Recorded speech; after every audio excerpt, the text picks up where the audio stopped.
Alors n'hésitez pas, rapprochez-vous dans quelques instants, ouverture des établissements Le Baramum. Alors n'hésitez pas les enfants à venir vous asseoir devant, ce sont les meilleures places sur nos tapis et en plus tenez-vous bien, ce sont des tapis en poil de chapiot.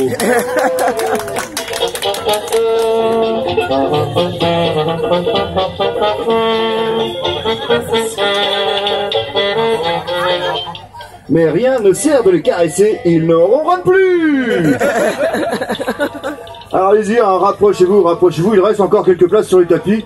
Hein, venez vous asseoir par terre, hein, messieurs, dames, si vos articulations vous le permettent encore.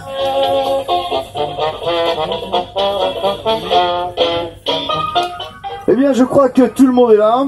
Il va être temps pour de vous présenter un produit exceptionnel, puisque, tenez-vous bien, aux établissements Le Baramum, nous sommes les seuls au monde où l'on peut goûter, enfin le seul endroit, pardon, excusez-moi j'ai été perturbé, le seul endroit au monde où l'on peut boire de l'eau sèche. Yes.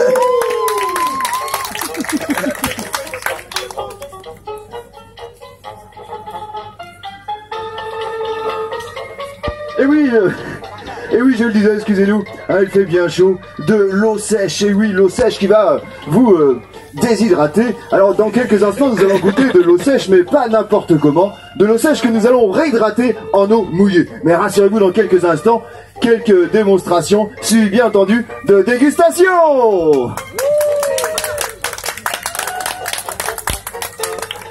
Eh bien,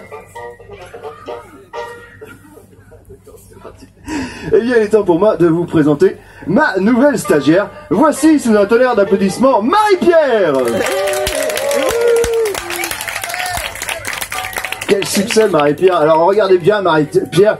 Profitez bien de Marie-Pierre, car dans quelques instants, Marie-Pierre va descendre travailler, tenez-vous bien, à moins 28 mètres de profondeur, ici même à la verticale de mon doigt, sous ce petit comptoir. Alors là, vous allez vous demander, mais que va faire Marie-Pierre aussi profond, hein? Eh bien, je vais vous le dire tout de suite, c'est très simple, parce que pour pouvoir goûter de l'eau sèche, on a besoin de la réhydrater en eau mouillée. Et pour réhydrater l'eau sèche en eau mouillée, il faut énormément d'énergie, il faut énormément d'électricité, et c'est pour cette raison qu'ici même, hein, au Rosier-sur-Loire, à moins 28 mètres sous terre, exactement ici, nous avons construit une petite centrale nucléaire artisanale. Et c'est cadeau. On vous la laisse, hein, comme ça, vous ne serez plus jaloux des Chinonnais. Je sais pas si on dit comme ça, les gens qui habitent à Chignon. Alors, il est temps d'y aller. Marie-Pierre, est-ce que vous êtes prête à descendre travailler? Peut-être pourriez-vous vous présenter rapidement avant qu'on commence? Si, je vous en prie, allez-y.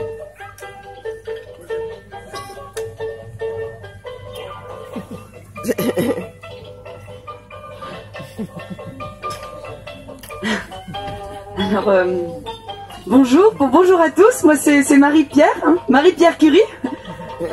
Alors, que dire, écoutez, quand j'étais petite, comme vous, mes parents me disaient de travailler énormément à l'école pour avoir des bonnes notes, pour avoir un beau métier, avoir plein d'argent. Alors c'est ce que j'ai fait, j'ai énormément travaillé à l'école, j'adorais le français, les mathématiques, la physique, chimie, les sciences naturelles, j'étais très forte en sciences naturelles. Et puis j'ai un bac plus 12 aujourd'hui, c'est bien que quand je suis arrivée sur le marché du travail, on m'a dit que j'étais surdiplômée. J'ai coûté trop cher à mon employeur. Alors je suis allée faire un stage non rémunéré, bien sûr, chez Pôle emploi, qui m'a proposé de venir travailler aux établissements du Baramum. Alors écoutez, vu que j'ai un tempérament plutôt électrique et que le courant est plutôt bien passé entre nous, donc je suis vraiment contente de travailler en plein air. C'est merveilleux, parce que c'est mon premier boulot. Puis quand j'étais petite, j'avais beaucoup de problèmes avec les relations avec les autres. C'était pas facile. Merci. Merci Marie-Pierre, hein, vos passions sont passionnantes. Alors vous l'avez compris les enfants, si vous voulez du travail plus tard, surtout ne travaillez pas trop à l'école. Alors c'est parti, on va se débarrasser immédiatement de Marie-Pierre. Et comment, regardez, vous allez voir tout au long de l'après-midi, les établissements Le Baramum sont à la pointe de la technologie.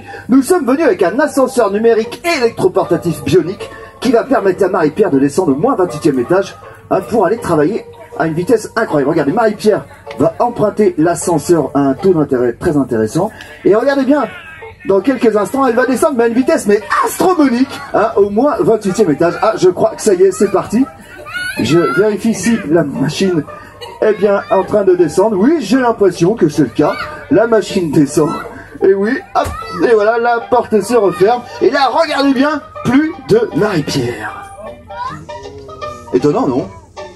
Eh bien, on va quand même vérifier ensemble immédiatement si Marie-Pierre est bien rendue à son poste de travail. Comment? Eh bien, grâce à un instrument de communication ultra moderne que nous avons appelé le téléphone, qui est directement relié à la cave au moins 28e étage. Allô, allô Marie-Pierre, ici la surface, me recevez-vous, Roger? Oui, comment ça? Ça va Marie-Pierre? La descente s'est déroulée sans encombre, Roger? Oui, pas comme la dernière fois, tu voyais très bien ce que je veux dire, Roger. Oui, tout à fait. Elle est restée bloquée 3 jours entre deux niveaux la semaine dernière, sans eau, sans électricité, on a beaucoup rigolé en surface. Oui, on s'en souvient très bien, Marie-Pierre. Est-ce que vous vous rappelez, vous, de la petite formation que vous avez reçue dans le nucléaire? Le bouton rouge, c'est arrêt, et le bouton vert, c'est marche, Roger. Ne me prenez pas pour une gourde, hein. Bouton vert, arrêt, bouton rouge, marche, Roger. Parfait, Marie-Pierre, c'est parti, terminé. Eh bien, on y va, messieurs, dames, avec une telle chaleur, il est temps de se faire une délicieuse petite boisson. Comment se fait-on une délicieuse petite boisson sucrée en 2018? Eh bien, évidemment, nous allons prendre des verres dans lesquels, tenez-vous bien, nous allons rajouter une invention, une création, voire même une innovation des établissements Le Bar à Môme. Regardez bien, ce sont des pastilles de sirop bio déshydraté. Au format extrêmement ergonomique, hein, vous avez vu, c'est beaucoup plus pratique que le sirop en bouteille. Et là, je vous laisse deviner le parfum, le goût de ce sirop en fonction de sa couleur. Fraise, non? Grenadine, très bonne réponse, hein, je l'ai entendu. Qui c'est qui l'a dit? Ah, par ici, une habituée des comptoirs, peut-être. Hop, allez, on prend notre pastille de sirop bio déshydraté de grenadine et je l'introduis tout simplement à l'intérieur de mon verre. Allez, on y va, c'est parti, c'est la fête, on va se faire un nouveau goût. Un nouveau parfum. Produit phénoménal qui va bientôt équiper tous les foyers quelque peu modernes comme les vôtres. Alors quels sont les inconvénients, quels sont les avantages de l'eau sèche? Eh bien évidemment, l'eau sèche a bien plus d'avantages que le mouillé. C'est bien pour ça que je suis ici, pour vanter ses mérites. Alors attention, regardez bien, je vais remplir les verres d'eau sèche. Impressionnant, non? Et oui, l'eau sèche est incolore, l'eau sèche est inodore, hein, l'eau sèche est même inaltérable, c'est-à-dire qu'on peut la conserver indéfiniment, ce qui est hyper pratique. Voilà, nos verres sont remplis d'eau sèche, on va bien évidemment remettre l'eau sèche au frais par sa température estivale, et là je vais vous montrer immédiatement un avantage exceptionnel de l'eau sèche. Regardez, je viens de remplir ce verre d'eau sèche, et là imaginez, je suis maladroit, je rentre du boulot, par exemple, je suis mal payé, sous-payé, et là je renverse mon verre d'eau sèche sur la petite table en chêne du salon de la maison. Et là, ça pourrait être le drame. Eh bien non, parce que là, c'est de l'eau sèche. Plus besoin d'éponge, plus besoin de sopalin. Vous prenez qui? Prenez un petit plumeau, et là, regardez bien. Je mets un petit coup de plumeau, et là, regardez bien. Il n'y a plus rien. Et oui, hein, l'eau sèche, c'est bien plus facile à nettoyer, bien plus facile à éponger que l'eau mouillée. Hop, on va se remettre une petite pastille